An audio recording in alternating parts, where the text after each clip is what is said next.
Daily Words of God.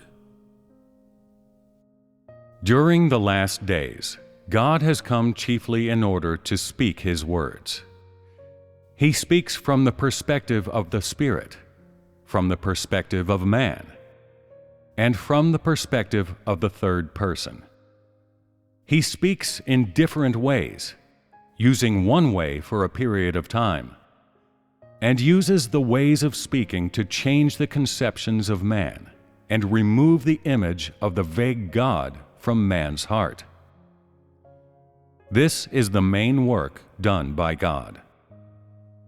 Because man believes that God has come to heal, to cast out demons, to perform miracles, and to bestow material blessings upon man, God carries out this stage of work, the work of chastisement and judgment, in order to remove such things from the conceptions of man, so that man may know the reality and normality of God, and so that the image of Jesus may be removed from his heart and replaced by a new image of God. As soon as the image of God within man becomes old, then it becomes an idol. When Jesus came and carried out that stage of work, He did not represent the entirety of God. He performed some signs and wonders, spoke some words, and was ultimately crucified, and He represented one part of God. He could not represent all that is of God, but represented God in doing one part of God's work. That is because God is so great and so wondrous and is unfathomable, and because God only does one part of His work in every age. The work done by God during this age is chiefly the provision of the words for the life of man, the disclosure of the substance of the nature of man and the corrupt disposition of man, the elimination of religious conceptions, futile thinking, outdated thinking, as well as the knowledge and culture of man. This must all be laid bare and cleansed away through the words of God.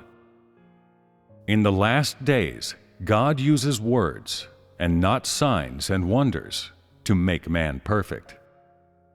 He uses His words to expose man, to judge man, to chastise man, and to make man perfect, so that in the words of God, man comes to see the wisdom and loveliness of God, and comes to understand the disposition of God, so that through the words of God, man beholds the deeds of God.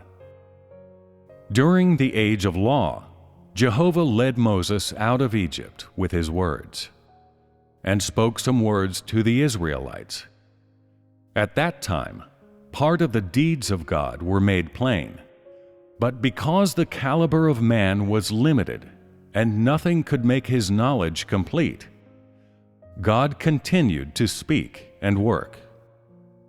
In the age of grace, man once more saw part of the deeds of God.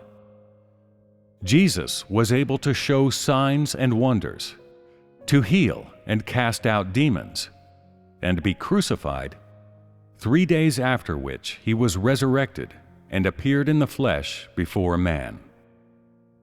Of God, man knew no more than this. Man knows as much as is shown to him by God. And if God were to show nothing more to man, then such would be the extent of man's delimitation of God.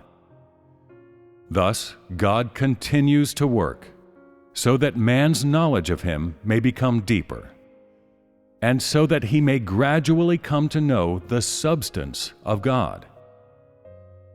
God uses His words to make man perfect. Your corrupt disposition is disclosed by the words of God, and your religious conceptions are replaced by the reality of God.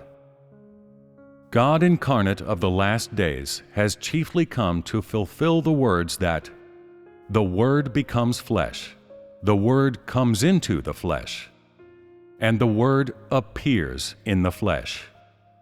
And if you do not have a thorough knowledge of this, then you will still be unable to stand fast. During the last days, God primarily intends to accomplish a stage of work in which the Word appears in the flesh, and this is one part of God's management plan. Thus, your knowledge must be clear. Regardless of how God works, God does not allow man to delimit him. If God did not do this work during the last days, then man's knowledge of him could go no further. You would only know that God can be crucified and can destroy Sodom, and that Jesus can be raised from the dead and appear to Peter.